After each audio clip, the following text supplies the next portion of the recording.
ಅಶ್ವಿನಿ ಅವರ ಬಗ್ಗೆ ತಮ್ಮ ಅಭಿಪ್ರಾಯ ಏನು? ಯಾಕಂದರೆ ಹೊರಗಡೆ ಹೋರಾಟಗಾರ್ತಿ ಈ ಥರ ಎಲ್ಲ ಇರ್ತಾರೆ, ಒಳಗಡೆ ಬರ್ತಾರೆ, ಅದೇ ಅಗ್ರೆಷನ್ನ ಫಾಲೋ ಮಾಡ್ತಾರೆ. ಒಂದಿಷ್ಟು ನಿಮ್ಮ ಉಳಿದ ಕಂಟೆಸ್ಟೆಂಟ್ಗಳಿಗೆಲ್ಲ ಬೇಜಾರಾಗುತ್ತೆ. ನಿಮಗೆ ಭಯ ಕ್ರಿಯೇಟ್ ಮಾಡ್ತಾರೆ, ಹೇಗೆ ಅದು? ಭಯ ಕ್ರಿಯೇಟ್ ಮಾಡಲಿಲ್ಲ. ಅಂದರೆ ನಂಗೆ ಹೊರಗಡೆ ಅವ್ರು ಫಸ್ಟ್ ಇನಿಷಿಯಲಿ ನನಗೆ ಅವರು ಹೋರಾಟ ಮಾಡ್ತಿರೋದೆಲ್ಲ ಗೊತ್ತಿಲ್ಲ. ಬಟ್ ಅವ್ರನ್ನ ಸೀರಿಯಲಲ್ಲಿ ನಾನು ನೋಡಿರ್ತೀನಿ.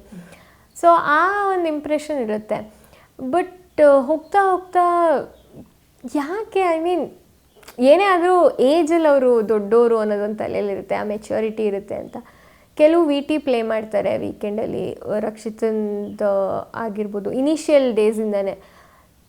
ನಾನು ಅವ್ರಿಗೆ ಹೇಳ್ತೀನಿ, ನಂಗೆ ಆ್ಯಕ್ಚುಲಿ ನಿಮ್ಮ ಮೇಲೆ ಬೇರೆಯೇ ಇಂಪ್ರೆಷನ್ ಇತ್ತು, ನೀವು ಹೀಗೆಲ್ಲ ಮಾಡಿದ್ರಾ ಅಂತ. ಆಮೇಲೆ ಮತ್ತೆ ಅವರಿಲ್ಲ ಚೇಂಜ್ ಆದರೂ ಅನ್ನೋ 2.0 ವರ್ಷನ್ ಅಂತ ಏನೋ ಬರುತ್ತೆ.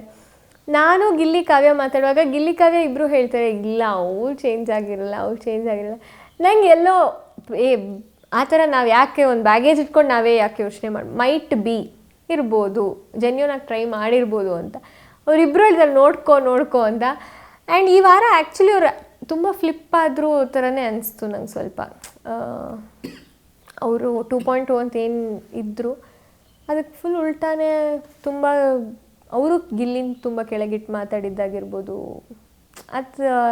ಅಥವಾ ಅವ್ನು ಹೇಳಿದ ತಕ್ಷಣ ಅಡುಗೆ ಮನೆಗೆ ಬರದೆ ಕುಕ್ಕಿಂಗಿಂದ ಬ್ಯಾಕ್ಔಟ್ ಆದರು, ಅಟ್ಲೀಸ್ಟ್ ಹೆಲ್ಪ್ಗೂ ಬರದೇ ಇರೋದು, ಅದೆಲ್ಲ ನೋಡಿದಾಗ it was just Har game ಅಂತ ಅನಿಸ್ಬಿಡ್ತು.